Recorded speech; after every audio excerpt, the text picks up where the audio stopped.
Seattle's urban beaches are popular gathering places. They're often crowded and noisy. But many forget that our local shores also belong to creatures other than humans. Look closely there. On the beach is a baby harbor seal. So well camouflaged, you could easily step on it. They call it the seal pupping season, and we're right in the throes of it here in our area. Every year, from spring to fall, newborn harbor seals show up on Northwest beaches. It's a natural process known as hauling out. Pups come ashore while moms hunt for food. While watching this one year, some neighbors in West Seattle grew very concerned about the pups' vulnerability. Because we saw dogs off leash, we saw people coming up with their cell phones to take photos, and we saw that they didn't get their rest, which they desperately need. So author Brenda Peterson and photographer Robin Lindsay decided to take action. They started an all-volunteer organization called Seal Sitters. Call it daycare for pups. This is really pretty. We basically, as you see, set up a perimeter and we educate people. And basically, we keep dogs on leash, which is the biggest predator of seal pups.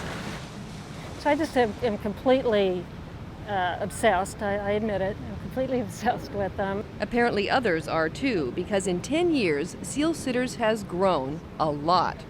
125 members now, a website, and a hotline. The volunteers are all trained by NOAA stranding experts and help monitor the seal population's overall health. Excuse us. Ma'am. It's amazing that any creature could sleep out here with all these distractions. Runaway toys, boats, crowds, and noise. But bystanders are getting the message. Well, if you didn't protect them, then people could touch them and harass them, and then they could be injured when they go back into the water. So we can interfere even with our well-meaning curiosity. We can kill a pup just by getting too close and crowding, and then the mother will abandon. So it's very important to keep our distance. For 3 straight days, this little pup has been wriggling up onto Alki Beach, no mother in sight. Naming it Primo, the seal sitters stand vigil, but worry this baby's in big trouble. This pup is the thinnest pup I have ever seen in 10 years of seal sitting. So we think he was just weaned too early, and he's just struggling. Robin sends some photos to NOAA for analysis. Biologists make a tough decision. Primo is in such bad shape, she needs to be euthanized. But after being captured and examined, Primo proved she had a whole lot more life in her than anyone expected. So, in a last-ditch effort, officials decided to fly her to a wildlife rehab center in the San Juan Islands. But this, of course, also comes at great risk, because sometimes the shock of capture and transport can be fatal. That every pup we've finally taken off the beach, I would say 75% of them don't make it.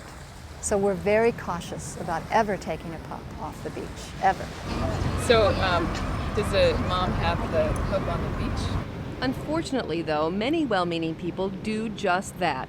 See a lone pup on the beach, fear it's been abandoned, and decide they need to rescue it. It's not only a bad idea, it's also illegal to do that. Naturalist Kevin Mack tells the story of this harbor seal pup, taken from a coastal beach this past spring. The couple thought that he was in distress, so they took the seal off the beach and actually took it back to their hotel room. And they had it at their hotel room overnight, and the authorities heard about the seal and intervened and took it away from them. It was too late to try to reunite him with his mother.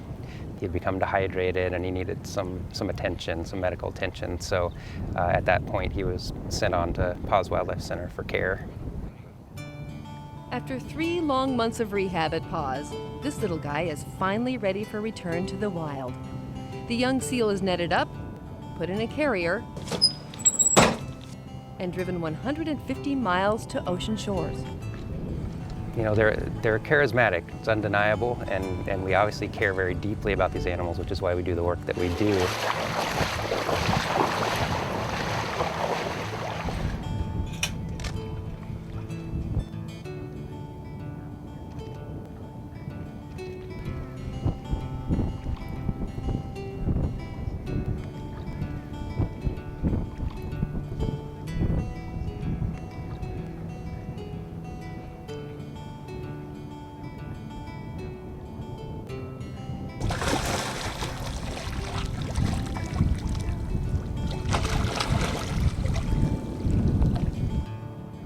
pup stays close, cautiously exploring. But when the paw's staff turns to go, a heartbreaking moment. The pup swims frantically after the only family he's ever known. But that tough moment soon passes, and the young seal starts acclimating to his new environment. But it's really exciting to see one released and going out to live its natural life. The paws team is very careful never to treat captive animals like pets, but it's still an emotional moment when a baby swims free. It's really, there's really nothing but joy on a day like this when you see them take back their life and no more walls, and they're out there, their life is their own again. So. Meantime, back in West Seattle, the seal sitters are again at work. Another pup's come ashore, another perimeter's gone up. And there's a blog that has a lot of pictures and stories about some of the ones that we've been watching over the last couple of years. More onlookers are getting an education. And what of brave little Primo, the first pup on the beach this year? Well, we're very sad to report that she did not make it. She died shortly after arriving in the San Juan Islands. Yet Primo will not be forgotten. Her short life serves as a vivid reminder that only 50% of these pups will survive into adulthood. But we humans can do our part. Keep our distance, call authorities if we find a pup, keep dogs away, and make a commitment to share our shores, respecting our finned brethren who so gently inhabit this planet alongside us. Just like every life, human life matters, every animal life matters. And the more we can interact and be intimate with wild creatures while being respectful, the better world we'll have. Watch CityStream Thursday nights at 7 on the Seattle Channel, or get video on demand and podcasts anytime at seattle.gov.